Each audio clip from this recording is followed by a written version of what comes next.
right, welcome back. Here we are. I want you to catch now that what we should be looking at is the lead-based paint seller's disclosure. Now, there's going to be a number of these that are out there. As a company, we choose to use the one that is straight from the Michigan Realtors Library. You'll find that again in Sky Slope. You'll see that in Transaction Desk. Now, this is a form that when it comes to disclosures, either lead-based paint or the seller's disclosure, we know we don't want to fill this in. We want the seller to complete it. Now, those two, Sky Slope and Transaction Desk, may put the street and so on in here, but after that, we want the seller to actually complete this on their own.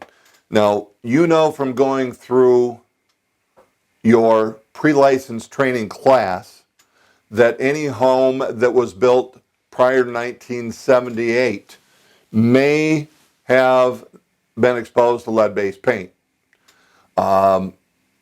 They must disclose. So I'm going to show you actually two forms, but we're going to start with lead-based paint, and here's the way it says. Every purchaser of any interest in residential real estate property on which a residential dwelling was built prior to 1978 is notified that such property may present exposure to lead from lead-based paint that may place young children at risk of developing lead poisoning. Lead poisoning in young children may reproduce permanent neurological damage, including learning disabilities, reduced intelligence quotient, behavioral problems, and impaired memory. Lead poisoning also poses a particular risk to pregnant women. The seller of any interest in residential real property is required to provide the buyer with any information on lead-based paint hazards from risk assessments or inspections in the seller's possession and notify the buyer of any known lead-based paint hazards. A risk assessment or inspection of possible lead-based paint hazards is recommended prior to purchase. Now, let me hit a couple of things here. The Lead-Based Paint Disclosure Act is required on any 1 to 4 family dwelling, residential dwelling. So if it's a 4-unit apartment complex, well, that's still considered residential. If that is 5 or more, it's now commercial. Lead-based paint is no longer required. So a simple one to remember, 1 to 4 family residential dwelling must disclose. Now I can tell you that when it comes to disclosure to a buyer, I always share with them that, look, if you're buying a home that was built prior to 1978, let's just assume that lead-based paint is in there. If, and I would ask, is lead-based paint, as we've now described it to you, any concern? Because if so, there's no sense in us looking at anything built prior to 1978. So that would be December 31st, 1977 and prior. Now, if they say, I wouldn't want to see it, then don't look. But this must be done on any residential 1 to 4 family unit. Now, here's what the seller is going to fill out for any property built prior to January 1st, 1978. They will initial A, presence of lead-based paint and lead-based paint hazards, and they're going to check there is known lead-based paint or lead-based paint hazards. Most people have no known knowledge. There's no knowledge of lead-based paint. They have no knowledge of lead-based paint. So, known, they check here. I've never had anybody check that. No knowledge is what they're checking. Now, they're doing this on their own, but again, they have something, they have knowledge, or they have no knowledge. Initial, have them check the appropriate blank. B, they're going to initial. This is records and reports available. So I have them and I'm providing them, checked. I have none, which obviously this is where most of them are going to be checking off on B. The seller has no reports. But again, I have reports, I have no reports.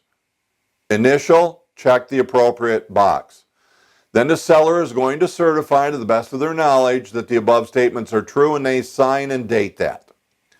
The next part is for the seller's agent. If you are the listing agent, you are the agent of the seller, you're going to initial. Agent has informed the seller's obligations and is aware of his or her responsibility to ensure compliance. Agent certifies to the best of his or her knowledge the agent's statement above is true and accurate, and the listing agent signs, the one representing the seller. Now, there may be times when you need to do this because there is no other agent, you're representing only the buyer. At that point, you would also initial this. Listed properties, listing agent. All right, I hope that makes sense. If not, you guys always know that you got the ability to go talk with your managing broker and have them take care of answering any further question you might have. Now, you're going to sign that after the seller has signed it as the listing agent. Now, once the property sells, and we're going to post these to the MLS so that those disclosures are already done, and these can accompany any offer on the listing that you've taken. Purchaser is going to acknowledge that they have received copies of all the information that was listed previously up above. We are responsible. They're going to initial that you provided them with a pamphlet, Protect Your Family from Lead in Your Home. That is to be provided to the purchaser. And then C, the purchaser has an option.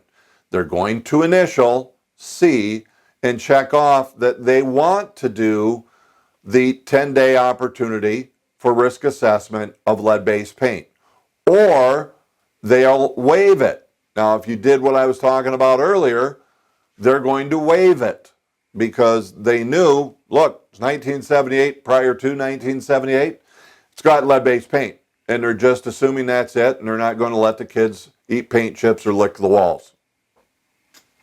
Humor intended. Purchaser certifies to the best of his or her knowledge the purchaser statements above are true and accurate. They sign and date.